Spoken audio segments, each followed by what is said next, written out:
다 같이 일어나서 묵도하시면서 2022년 8월 14일 예배 하나님께 드리겠습니다. 다 같이 묵도하시겠습니다.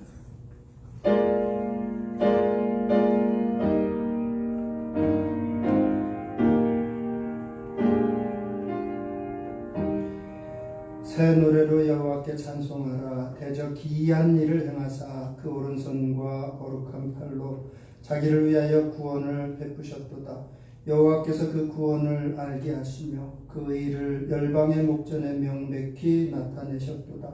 온 땅이여 여호와께 즐거이 소리할지어다. 소리를 발하여 즐거이 노래하며 찬송할지어다. 아멘.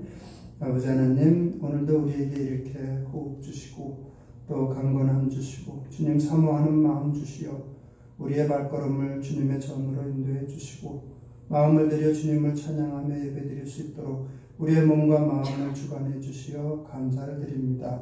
온전한 예배를 드리고자 합니다. 아버지 하나님, 우리의 부족한 마음을 겸손하게 해주시고 또 오직 주님만 바라보게 하여 주시옵소서. 마치는 시간까지 우리 주 예수 그리스도의 귀하신 이름만 홀로 영광 받으시기를 간절히 원하며 지금도 이 예배를 주관하시고 기뻐 받으시는 우리 주 예수 그리스도의 이름으로 감사하며 기도드리옵나이다. 아멘. 다 자리에 앉으시고 힘차게 찬양하도록 하겠습니다.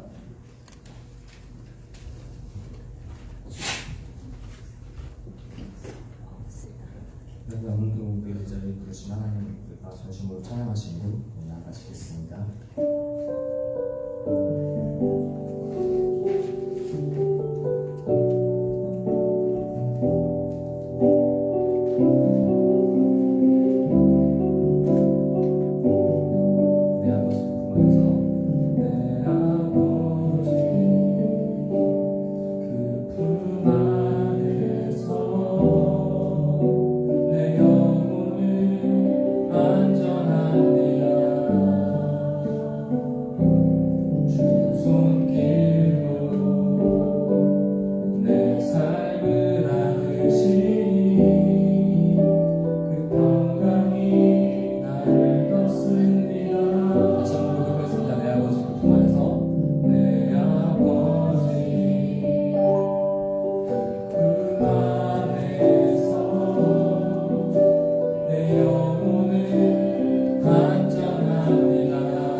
예수님의 성품이 나의 인격이 되고 성령님의 권능이 나의 능력이 되길 원하고 바라고 기도합니다.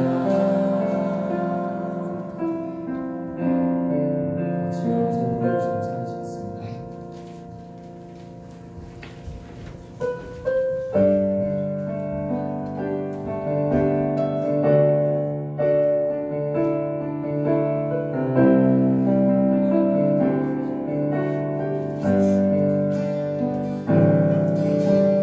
너를 지나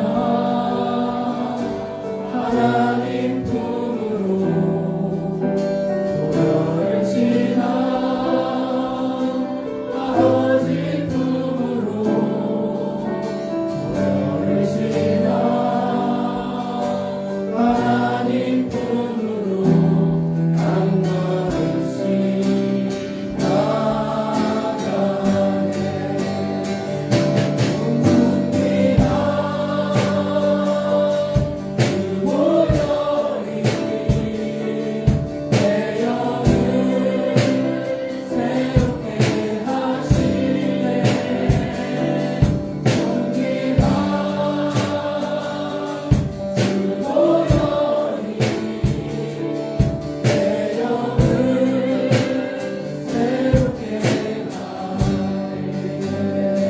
네, 다 자리에 앉으시고 정영수 집사님 옆에서 기도하시겠습니다.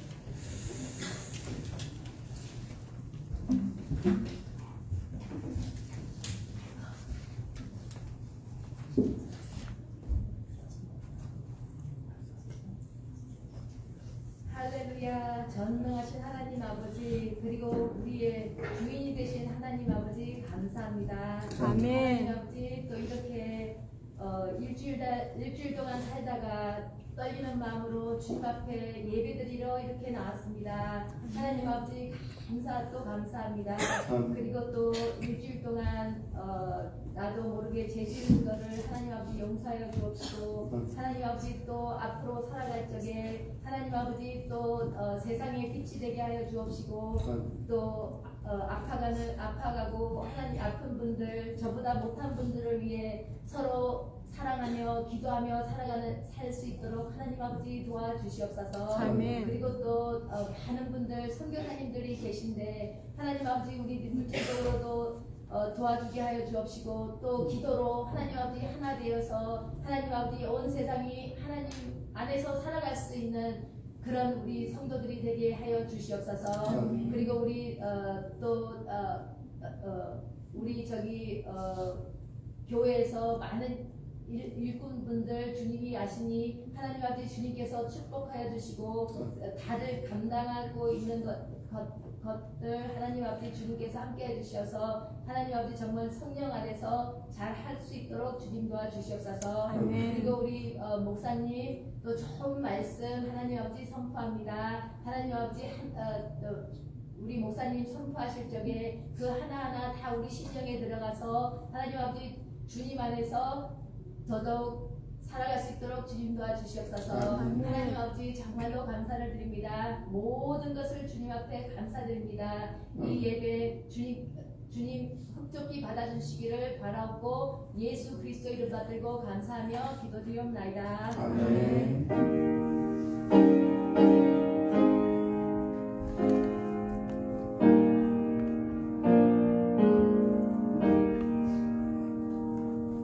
앞뒤 옆에 계신 분들 주 안에 사랑합니다. 반갑습니다. 한번 손을 드시겠습니다. 반갑습니다. 주 안에 사랑합니다. 다시 한 번 더 인사하실까요? 옆에 분들이 이렇게 얼굴 보시면서 자매님을 보니 형제님을 보니 주님 본 것 같습니다. 네, 주님 본 것 같습니다. 이제 이쪽 부분 분들은 안 하셔. 주님 본 것 같지 않아요? 오늘 말씀과 관련이 있어서 그 인사를 부탁드렸습니다. 오늘 주신 하나님의 말씀은 요나서 4장 말씀입니다.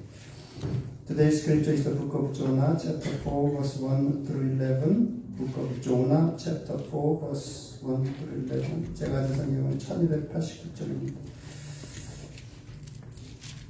다 찾은 줄 알고 봉독해 드리겠습니다. 요나가 매우 싫어하고 성내며 여호와께 기도하여 이르되 여호와여 내가 고국에 있을 때에 이러하겠다고 말씀하지 아니하였나이까. 그러므로 내가 빨리 다시스로 도망하였사오니 주께서는 은혜로우시며 자비로우시며 노하기를 더디하시며 이내가 크시사 뜻을 돌이켜 재앙을 내리지 아니하시는 하나님이신 줄을 내가 알았음이니이다. 여호와여 원하건대 이제 내 생명을 거두어 가소서. 사는 것보다 죽는 것이 내게 나음이니이다 하니 여호와께서 이르시되 내가 성내는 것이 옳으냐 하시니라. 요나가 성읍에서 나가서 그 성읍 동쪽에 앉아 거기서 자기를 위하여 초막을 짓고 그 성읍에 무슨 일이 일어나는가를 보려고 그 그늘 아래에 앉았더라. 하나님 여호와께서 박농쿨을 예비하사 요나를 가리게 하셨으니 이는 그의 머리를 위하여 그늘이 지게 하며 그의 괴로움을 면하게 하려 하심이었더라.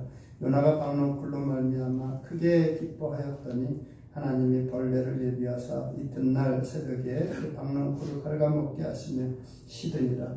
해가 뜰 때에 하나님이 뜨거운 동풍을 예비하셨고 해는 요나의 머리에 쪼이며 요나가 혼미하여 스스로 죽기를 구하여 이르되 사는 것보다 죽는 것이 내게 나으니이다 하니라. 우리 시절 같이 읽겠습니다.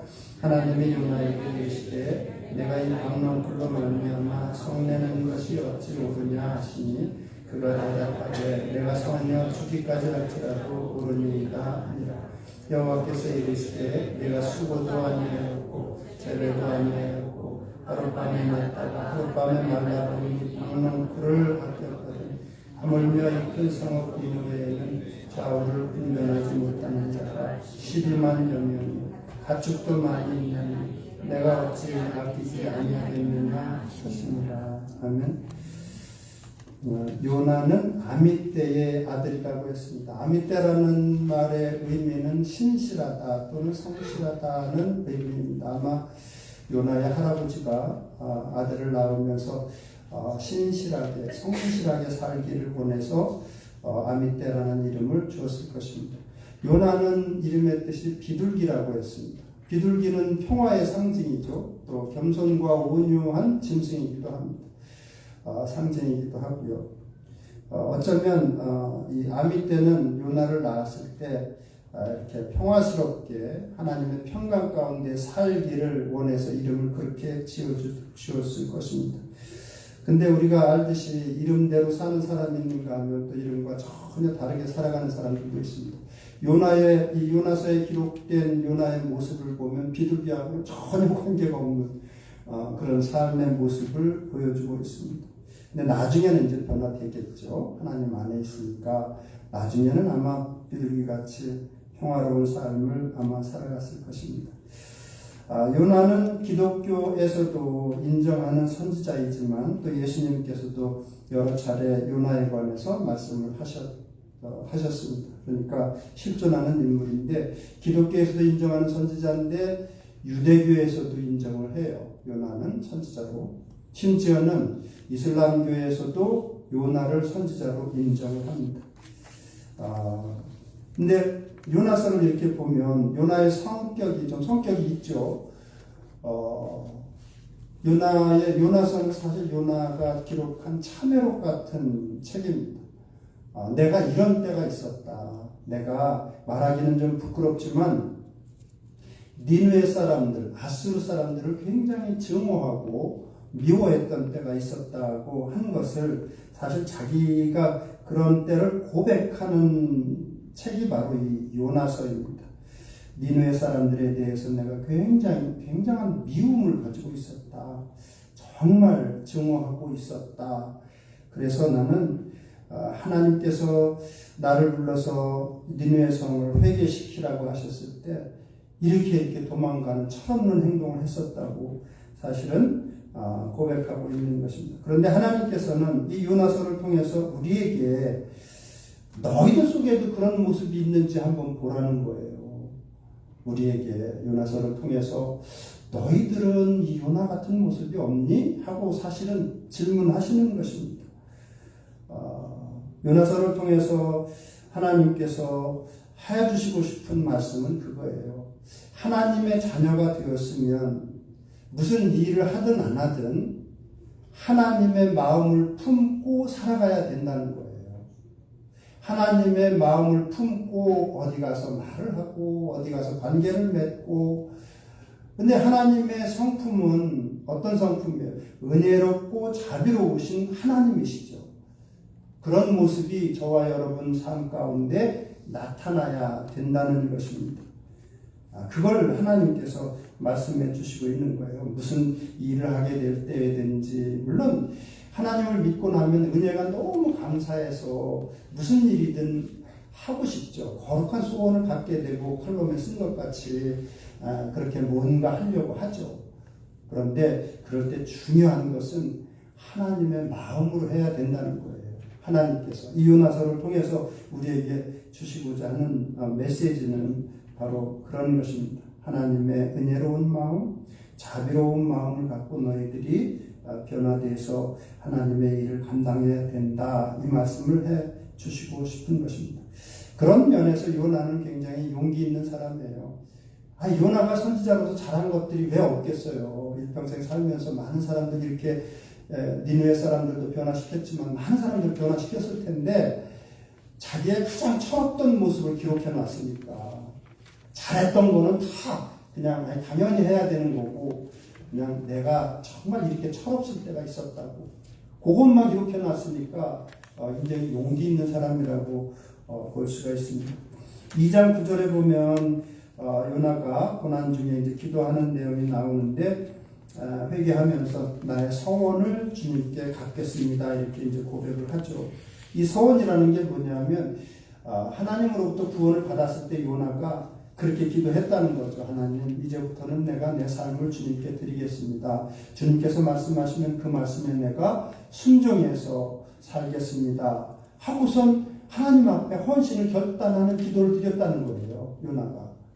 그러는데 하나님 앞에 그런 기도를 드리자마자 하나님께서 첫 번째로 주신 미션이 뭐냐면, 너 니느웨에 가서 하나님의 나의 심판을 선포해라.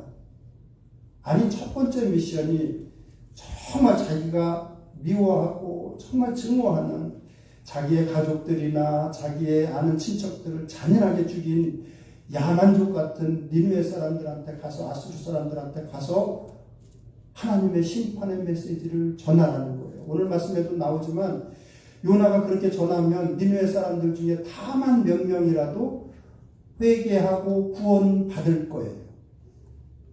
요나는 하나님의 성품을 너무 잘하니까. 그런데 요나는 너무 니느웨 사람들이 미우니까 다만 몇 명이라도 저 사람들이 내가 가는 천국에 간다는 게 용납이 안 되는 거예요, 마음이. 그러니까 도망갔던 거고요. 그래서 니느웨로 가야 될 거를 다시 쓰고 그냥 도망갔다고 자기가 그렇게 고백하고 있습니다.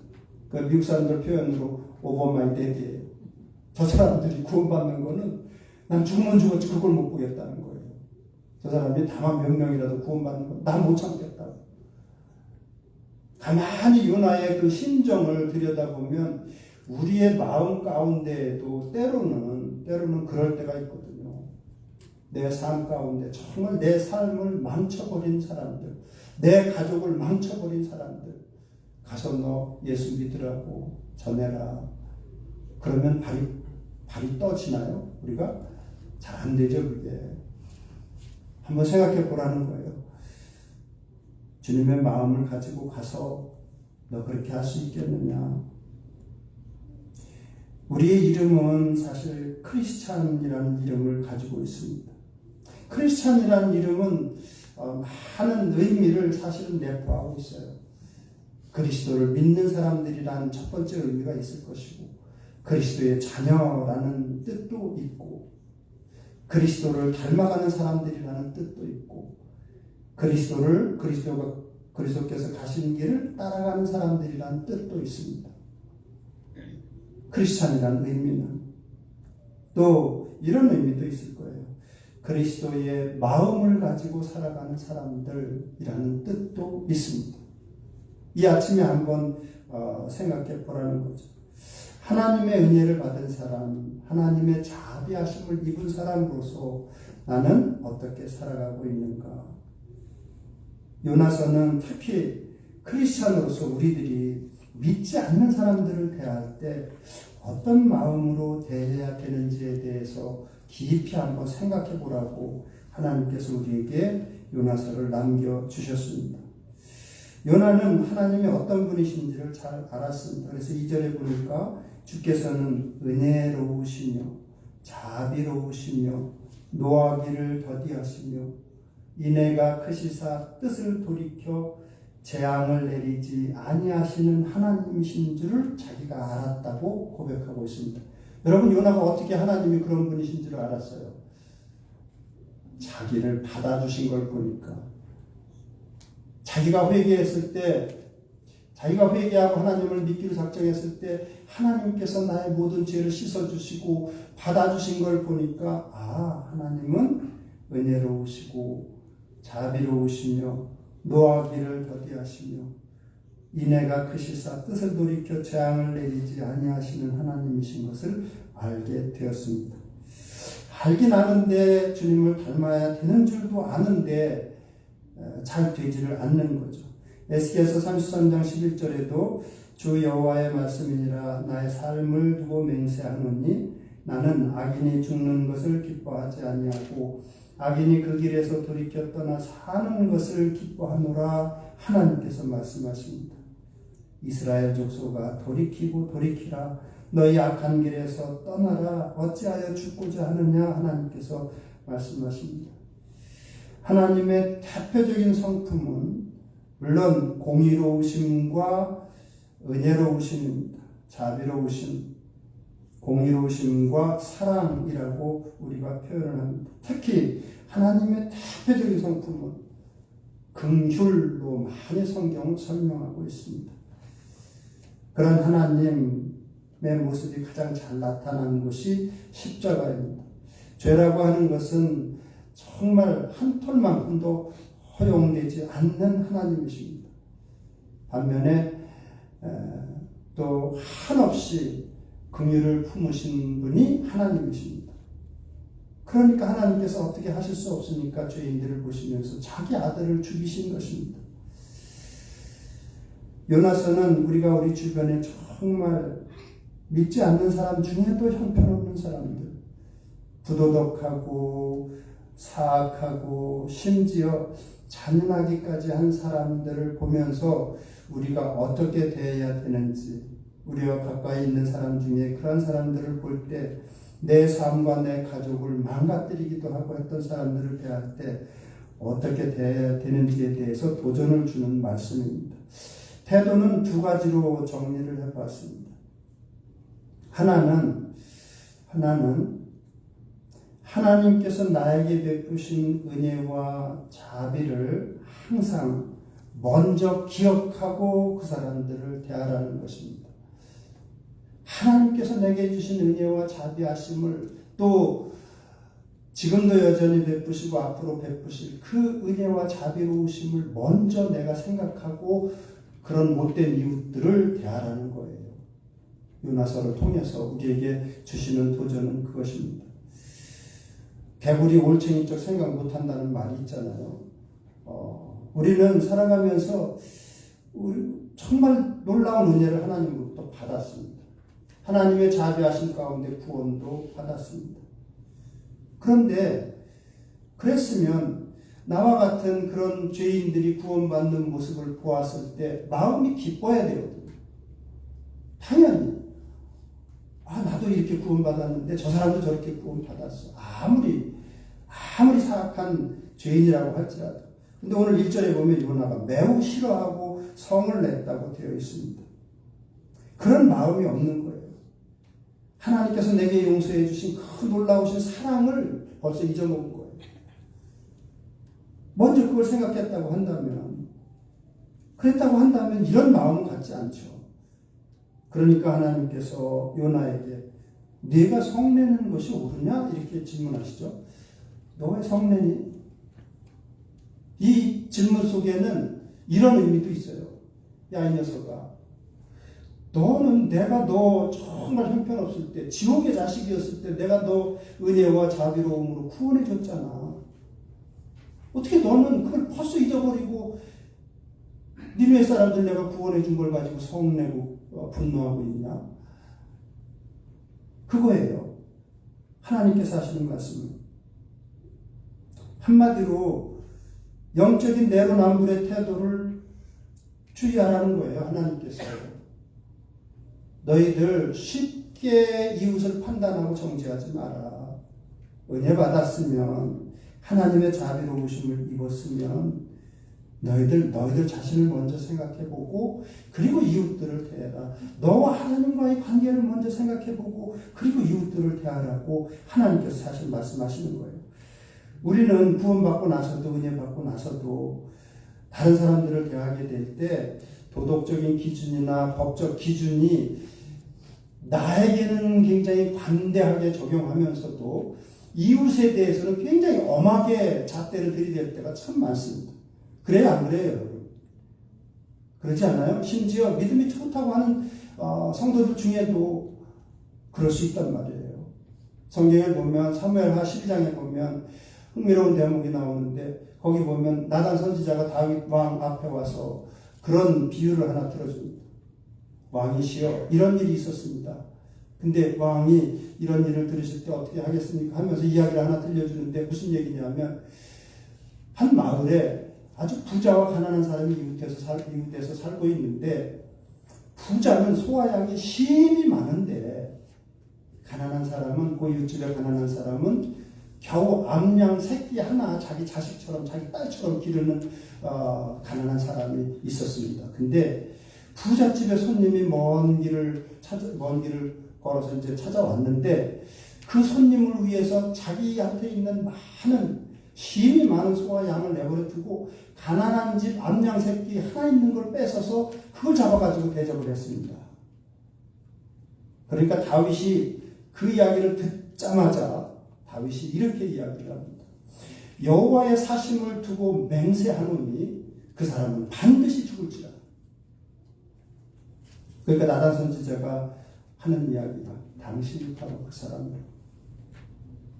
당신이 바로 그 사람이다. 왕에게 부족한 게 있으면 내가 부인이든 뭐든 넉넉하게 주지 않았느냐. 근데 어떻게 해서 그래 자기 아내 하나밖에 없는 아내를 빼앗고 또 충성스러운 신하를 죽일 수가 있느냐. 많은 경우에 우리들의 모습이에요. 나에 대해서는 한없이 관대한데, 그게 도덕적인 기준이든 아니면 법적인 기준이든, 이웃에 대해서는 조금 잘못하면 쉽게 분노하고 쉽게 판단하고 정죄하고 손가락질하는 게 우리의 모습입니다. 하나님께서는 내가 너 구원해 준 은혜를 한번 생각해 봐. 내 자비로움 가운데 내가 제시씀 받은 거 한번 생각해 봐. 하나님께서는 우리에게 그렇게 말씀하시는 거예요. 그래서 신앙생활을 오래 하게 되면 믿음의 사람이 어떻게 변화가 되어가는가 하면, 여러 가지 남에게 손가락질하고 비난하고 하던 기준들이 서서히 그런 기준들을 내려놓게 됩니다. 그렇지 않나요, 여러분? 점점 신앙생활을 하면 할수록 하나님과 나와의 관계를 계속 비추어 보면 점점 내가 남들에게 대한 기준을 내려놓게 되고, 나 자신에 대해서는 좀 엄격한 잣대를 들이대게 돼요.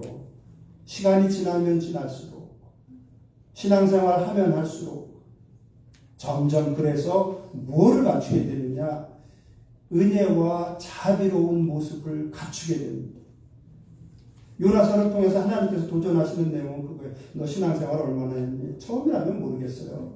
뭐 세상 살다가 막 들어온 제자들은, 하나님의 자녀들은 큰 차이가 없죠. 안 믿을 때나 믿었을 때나. 근데 하나님과 계속 교제하면서 하나님의 은혜를 느끼고 자비하심을 느끼게 되면, 그러면 하나님의 모습을 닮아가게 되어 있습니다.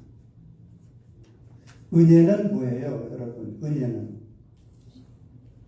자격이 없는 사람에게 주시는 하나님의 선물을 은혜라고 합니다.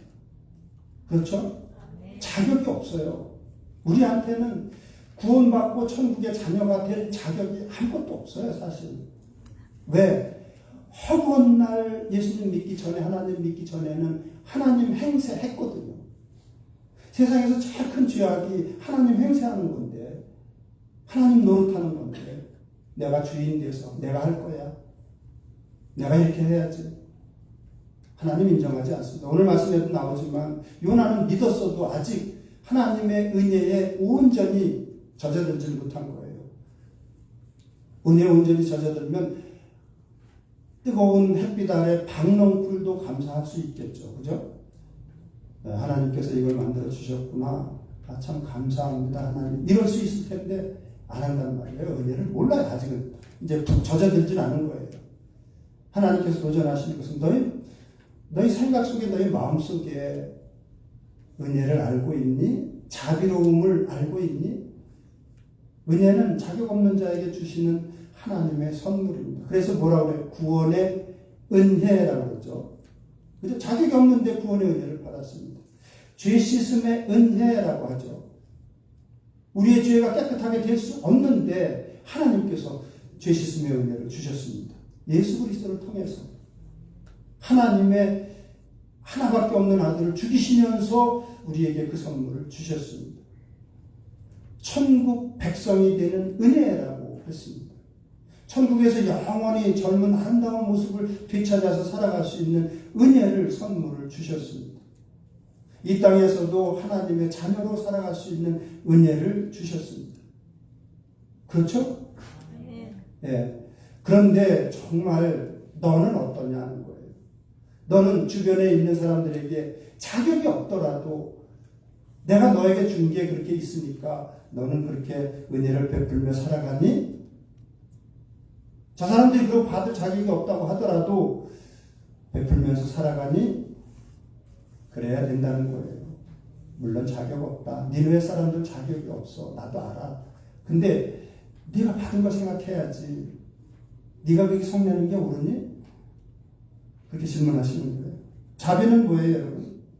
자비는 당연히 받아야 할, 조금 은혜하고 달라요. 약간 같이 동시에 쓰이기는 하지만 당연히 받아야 할 심판과 형벌을 거두시는 사랑이에요.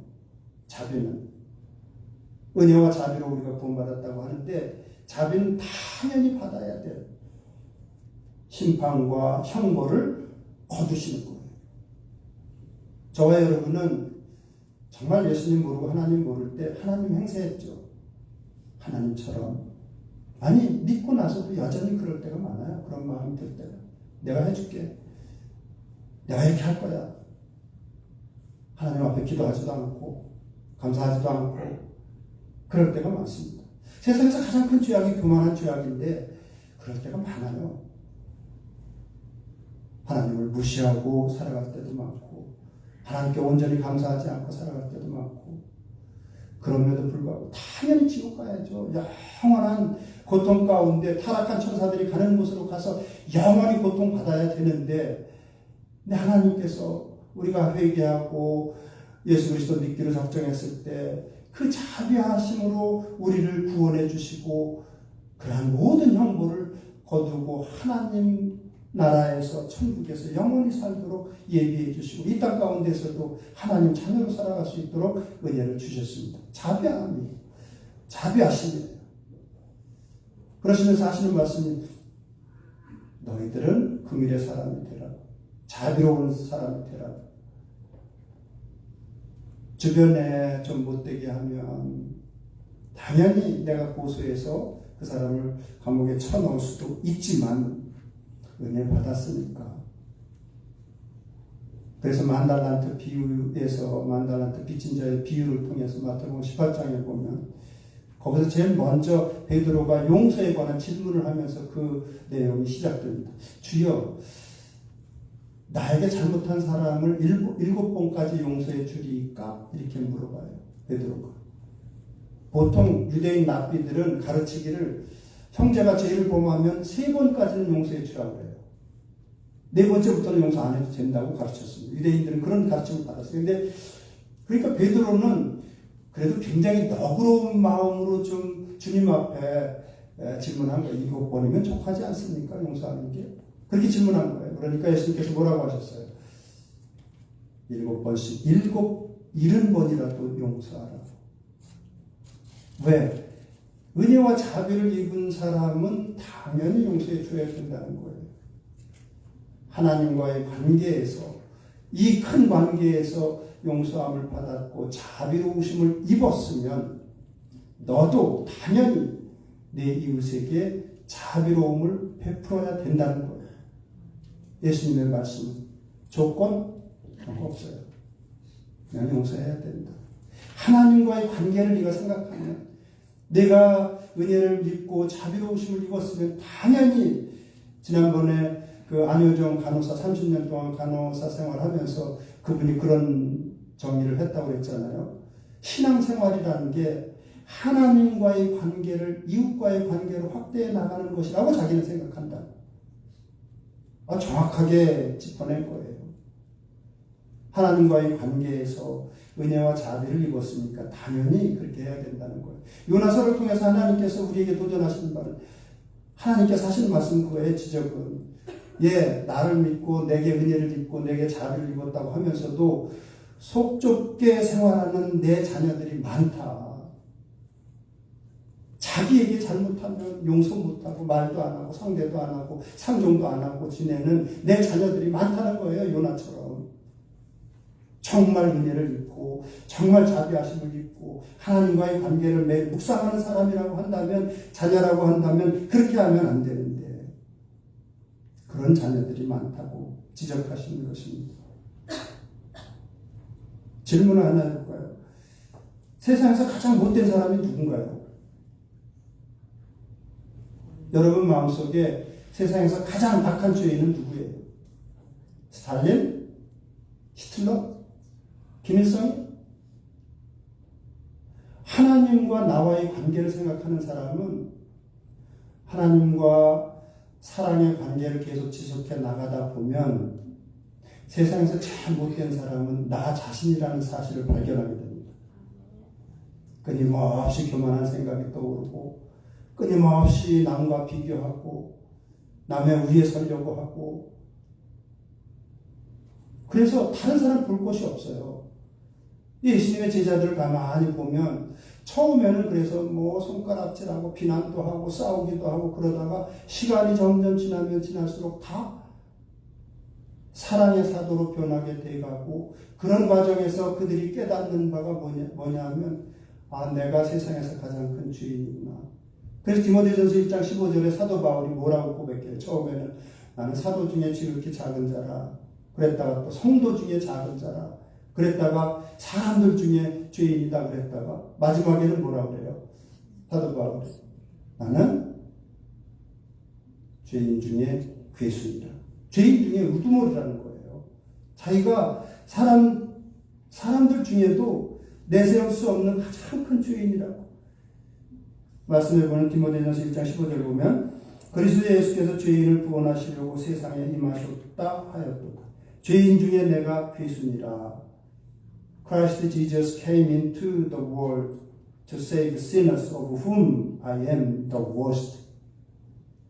내가 제일 큰 죄인이라. 믿으세요, 여러분? 이 아멘은 이쪽밖에 안 해요. 믿으세요, 여러분?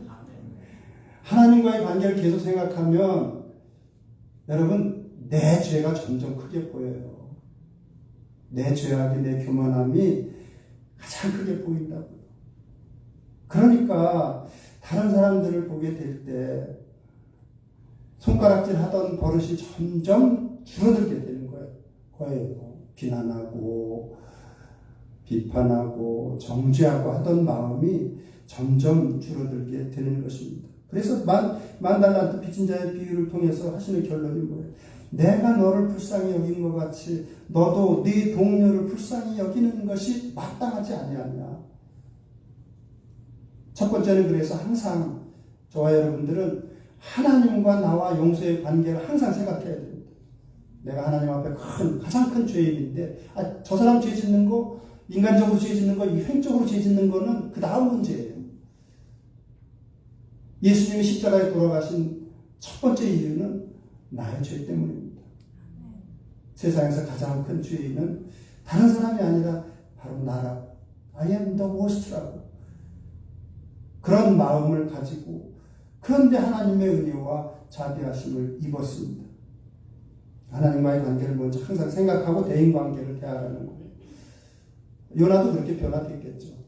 두 번째는 범죄하는 이웃의 영원한 운명을 생각하면서 대하라는 거예요. 영원한 미래를 한번 생각해보고 대하라는 거예요. 우리 믿는 사람들은, 하나님을 믿게 되고 예수 그리스도를 믿는 사람들은 시야가 이제는 죽음까지가 아니에요. 죽음 너머로 이제 너머도 보면서 살아가는 사람들이잖아요. 그렇죠? 네, 죽음 너머도 보면서 살아가는 사람들이에요. 저와 여러분들은. 그러면 이웃들을 대하게 될 때 세상 사람들처럼 나한테 잘해주면 잘 대하고, 나한테 못되게 하면 그 사람에게도 못되게 하고 힘들게 하고, 그래야 되겠느냐는 거예요. 예수님이 제자들을 어떻게 대하셨고 사람들을 어떻게 대하셨는지를 보면, 우리 주님께서 그렇게 하시면서 제자들에게 그런 말씀을 하십니다. 새 계명을 너희들에게 주는데 너희가 서로 사랑하라. 그리고 조건을 하나 붙이십니다. 뭐라고 하세요? 내가 너희를 사랑하는 것 같이 너희도 사랑하라. 예수님이 우리를 사랑하신 사랑을, 그건 어떤 면으로는 여러 가지 의미가 있지만 우리가 많이 엎드리면서 기도하면서 사랑해야 된다는 의미도 있을 거예요. 왜? 우리 그렇게 못하니까. 그렇죠? 주님, 저 사람이 나한테 이렇게 과거에 못되게 했는데 주님의 마음을 주세요. 저는 도저히 용서가 안 되는데 용서하게 해주시고 주님의 사랑으로 대할 수 있게 도와주세요. 그러면서 다가가야 돼요. 어차피 우리가 안 되니까. 또 한 가지 의미는 이런 거예요. 예수님이 보시는 것 같이 영원한 그의 운명을 보고 대해줘야 됩니다. 무슨 얘기냐면, 은혜를 생각하면 맨 먼저 이제 천국이 떠오르죠. 그래서 우리 믿는 사람들은 누가 예를 들어서 나하고 전혀 관계없는 사람이라고 할지라도, 누가 신문에서 누가 이제 뭐 예를 들어서 연예인 누가 있는데, 그 사람은 예수님을 신실하게 믿어서 교회에서 이런 봉사를 한대. 그러면 우리 마음이 어때요? 마음이 좋죠. 안 좋으신가 보네. 좋죠. 네, 그런 이야기만 들어도, 그냥 기사를 읽어도 우리 마음이 좋아요. 왜? 이 친구도 나하고 같이 영원한 천국에서 만날 친구구나. 천국의 가족이구나. 영원한 운명을 생각한다고요. 그러니까 전혀 나하고 관계없는 사람이라고 할지라도 기뻐요. 또 내가 좋아하는 운동선수가 예수님을 잘 믿고, 그 친구는 어디 뭐 불쌍한 친구들 잘 돕고 정말 신앙심이 신실하다 그러면 기뻐요. 왜? 하나님 나라에서 영원히 볼 가족이니까, 같은 가족 개념이 생기니까 너무 기쁜 거예요. 영어로는 은혜가 grace죠. 자비는 많은 경우에 compassion, 오늘 말씀에도 그렇게 나오지만 하나님에 대한 설명에서 compassion으로 나옵니다. 패션은 열정이라는 의미도 있지만 고난이라는 의미도 가지고 있어요. 자비가 뭐냐면 고난받는 자들의 마음을 헤아려서 같이 아파한다는 의미를 가지고 있습니다. 그러면 한번 생각해 보세요.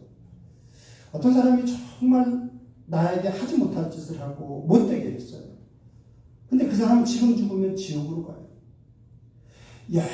영원히 불붙는 곳에서 고통 가운데 신음하며 영원히 살아가게 됩니다. 영원한 운명을 생각하면 불쌍한 거예요.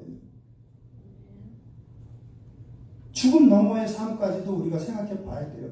예수님께서 왜 대제사장 신문 받으실 때에도 종들이 아무것도 몰라서 눈을 가리고 침을 뱉고 주먹으로 예수님의 얼굴을 치기도 하고, 야 누가 쳤는지 맞춰봐라 놀리기도 하고, 또 빌라도 앞에서 채찍에 맞으실 때 또 로마의 병사들도 똑같은 짓들을 하게 됩니다. 그래도 예수님께서는 그들을 향해서 저주하지 아니하십니다. 심지어 십자가에 못 박는 병사들에게도 아버지여 저들을 용서하여 주시옵소서. 저들이 하는 일이 무엇인지 알지 못하나이다 하면서 용서를 하셨습니다. 왜 예수님께서 그렇게 하신 거예요? 그들이 그대로 죽게 되면 영원히 받을 형벌이 뭔지를 아셨으니까.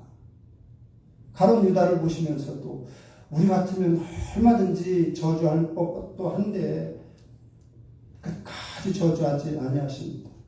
어떻게든 돌이키게 하시려고 나를 팔자가 있다. 음식 먹는 그릇에 손을 같이 넣는 자가 그다. 회개하게 하시려고 잡히시기 전까지도 발을 씻겨 주십니다. 저주하지 아니하시고 왜? 불쌍해서 그러신 거예요. 그의 운명이 불쌍해서 영원한 운명이 불쌍해서. 제자들도 마찬가지죠. 제자들을 대하시는 것도 그렇고 영원한 운명을 생각하시면서 베드로가 실수해도 이 녀석은 나하고 같이 천국에서 영원히 있을 녀석이니까 은혜로 대해 주시는 거죠. 우리의 태도를 한번 보자는 거예요. 하나님께서 그래 너에게 못되게 구는 사람이 있다. 또 내 삶과 내 가정을 망친 사람도 있다. 그런데 너는 용서해야 돼. 왜? 그런 사람들은 지금 죽으면 영원한 형벌 가운데 처하지 않니? 그걸 생각하면 내가 좀 불쌍히 여겨야 되지 않겠니? 그거예요. 그래서 예수님께서는 그 못되게 구는 많은 사람들을 꿋꿋이 인내하시고 참아내시고 십자가 옆에 두 강도가 처음에는 예수님을 욕하고 비방했습니다. 그러다가 한 강도가 돌아왔죠. 묵묵히 계실 때에 불쌍하게 보시고 계실 때에 한 강도가 정신을 차린 거예요. 그리고서는 다른 강도에게 저분은 죄가 없으신 분이에요. 주여 당신의 나라에 임하실 때 나를 생각하소서. 그러니까 어떻게 하세요? 금방 받아주십니다. 그래요. 내가 오늘 나와 함께 낙원에 있으리라. 그런 하나님이십니다. 왜? 지옥의 고통이 너무 심하니까. 한번 생각해 보세요. 그래서 내 삶에 못되게 굴고 하는 사람이 있었다고 할지라도 우리가 용서하고 불쌍히 봐야 되는 것은 영원한 운명을 생각할 때 그게 가능한 거예요. 너희들 그런 마음으로 내가 너희들 그런 걸 보고 사랑했고 은혜와 자비를 베풀었으니까 한번 생각해 보라는 거예요. 너희 안에 이 마음을 품으라 곧 그리스도 예수의 마음이라고 빌립보서 2장 6절에 우리에게 말씀해 주시고 있습니다. 많은 경우에 하나님을 믿어도 요나처럼 속이 좁게 행동하며 살아가는 사람들이 많습니다. 많아요. 심지어 교회의 중직을 맡고 있는 사람들 중에도 심지어 목회자들 중에도 그런 사람들이 많습니다. 조금만 잘못하면 용서 못하고 전혀 상대도 하지 않고 과연 그게 옳으냐? 요나서를 통해서 하나님께서 질문하시는 거예요. 너 나한테 한번 매달려 봤니? 그런 친구들을 사랑하라고 남겨뒀는데 그런 친구들에게 은혜가 뭔지 자비가 뭔지를 보여주라고 남겨뒀는데 너는 어떠냐 하는 거예요. 세상에 있는 사람들은 물론 자기에게 나쁘게 하고 못된 소리 하고 비난하고 손가락질하고 하면 상종도 안 하죠. 세상 사람들은. 중요한 건 그래서 하나님의 마음을 갖고 신앙생활 하느냐. 예수님께서 베드로를 다시 만나셔서 물으신 것도 그거 아니에요. 너 내가 남겨놓은 자녀들 잘 이렇게 인도해라. 잘 이끌어라. 이렇게 말씀하시지 않죠. 내가 나를 정말 사랑하니? 3번씩이나 정말 나를 사랑해? 세상 어떤 것보다 나를 사랑하니? 중요한 건 주님을 정말 사랑하느냐예요. 사랑이 해결되면 은혜와 자비를 올바로 알게 되면 그러면 한 사람, 두 사람, 우리가 전하는 말로도 변화시킬 수가 있을 것이고요. 좋은 영향력을 주게 될 것입니다. 그래서 요나서를 통해서 우리에게 도전하시는 내용은 정말 내가 준 그 은혜의 자비를 너희들도 입고 세상 가운데서 한 세상 살기를 원한다. 누구를 만나든 물론 그게 쉽지 않으니까 기도 많이 하고 그리고 하나님의 마음으로 행하게 도와달라고. 그래서 아침에 여러분 기도하실 때 또는 자기 전에 기도할 때 아침에 특히 시작할 때 짧게라도 괜찮아요. 오늘도 악한 영의 여러 가지 유혹에 빠지지 않게 도와주시고 뭐 그런 기도도 드리시면서 짧게라도 오늘도 행할 때 주님의 마음으로 오늘 하루 잘 행할 수 있도록 또 주님께서 주시는 능력과 지혜로 감당하도록 또 주님의 주시는 입술로 말하면서 살아가도록 도와달라고 기도하시면서 살아가시기를 바랍니다. 그 끝으로 제가 로마서 12장 14절부터 정리해 놨는데 요약본 가지신 분들은 같이 읽으면서 말씀을 마치도록 하겠습니다. 로마서 12장 14절부터 쭉 한번 읽겠습니다. 같이 읽겠습니다. 너희를 박해하는 자를 축복하라. 축복하고 저주하지 말라. 즐거워하는 자들과 즐거워하고 우는 자들과 함께 울라. 서로 마음을 같이 하며 높은 데 마음을 두지 말고 도리어 낮은 데 절하며 스스로 지혜 있는 채 하지 말라. 아무에게도 악을 악으로 갚지 말고 모든 사람 앞에서 선한 일을 도모하라. 할 수 있거든 너희로서는 모든 사람과 더불어 화목하라. 내 사랑하는 자들아 너희가 친히 원수를 받지 말고 하나님의 진노하심에 맡기라. 기록되었으되 원수 갚는 것이 내게 있으니 내가 갚으리라고 주께서 말씀하십니다. 내 원수가 줄이거든 먹이고 목마르거든 마시게 하라. 그리함으로 내가 숯불을 그 머리에 쌓아 놓으리라. 악에게 지지 말고 손으로 악을 이기라. 아멘. 주님의 마음을 품고 나머지 삶 주님 앞에 변화받으며 살아가시기를 주님의 이름으로 축원합니다. 기도하시겠습니다.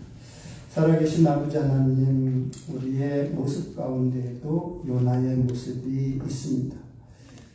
남이 나를 아프게 하고 힘들게 하고 고통스럽게 하면 미워하고 상종도 하지 않고 증오심을 가지고 주님의 사랑을 전하기는커녕 우리의 태도도 저와 똑같이 못되게 나갔던 적이 많았음을 주님 앞에 고백합니다. 아버지 하나님, 이제 후로는 하나님의 은혜와 자비하심 가운데 구원받은 놀라운 은혜와 자비를 생각하게 하시고 또 이웃들을 대하게 될 때 가볍게 대하지 말게 하시며 저들이 가지고 있는 영원한 운명을 생각하면서 불쌍히 여겨야 될 자 불쌍히 여기며 나아갈 수 있도록 도와주시고 함께 기뻐하며 즐거워해야 될 사람들, 격려해줘야 될 사람들 구별해서 믿음의 자녀들만큼은 또 그렇게 기쁨 가운데 생활할 수 있도록 우리의 마음을 믿음의 마음으로 주님의 마음으로 주관해 주시옵소서. 감사드리며 함께 하시는 우리 주 예수 그리스도의 이름으로 기도드리옵나이다. 아멘. 이 시간 공헌 시간입니다. 공헌 회원들 앞으로 나오시기 바랍니다.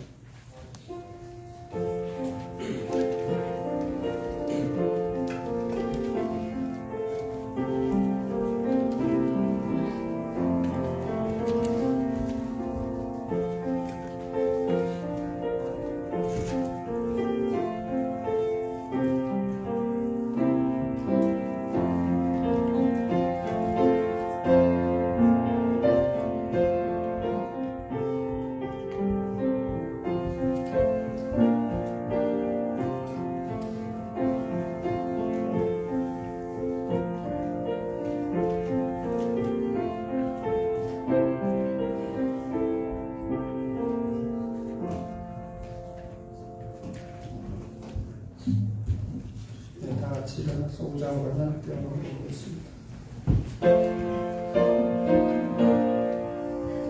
이 천지간 만물들아 복 주시는 주여와 성부 성자 성령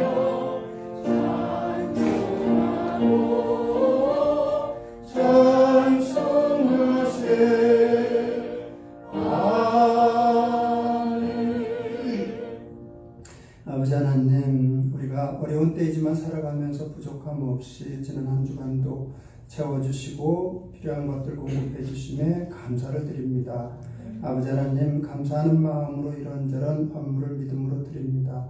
믿음으로 드리는 귀한 지체들, 가정들 주님께서 아시오니 약속하신 대로 하늘의 영원한 것들로 또 이 땅에 또 풍족한 좋은 것들로 또 풍족하게 채워주시고 예비해 주시기를 원합니다.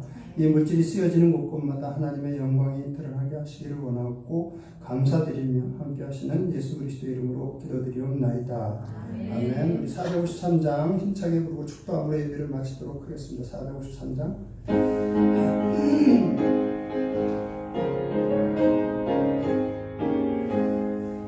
예수가 알기 원하네 그보다 넓은 은혜와 배속해 주신 사랑을 완전히 알기 원하네 내 평생의 소원 내 평생의 소원 배속해 주신 사랑을 완전히 알기 원하네 성령이 스승되셔서 진리를 가르치시고 거룩한 뜻을 깨달아 예수를 알게 하소서 내 평생의 소원 내 평생의 소원 배속해 주신 사랑을 완전히 알기 원하네 성전에 감화 받아서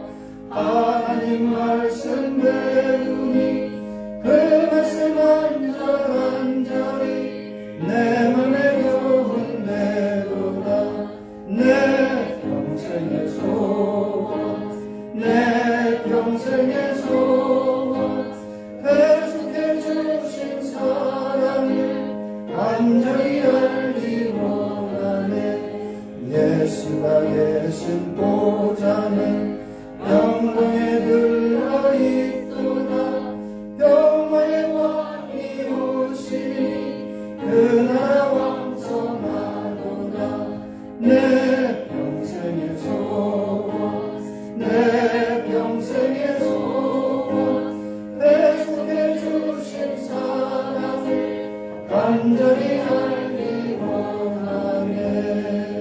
기도하시겠습니다. 지금은 우리 주 예수 그리스도의 은혜와 하나님 아버지의 극진하신 사랑하심과 성령님의 감화와 감동하시며 충만하신 은총이 이 자리에 있는 모든 성도들과 그 가정과 일터 위에 이제부터 영원토록 함께 하시기를 우리 주 예수 그리스도의 이름으로 축원하옵나이다.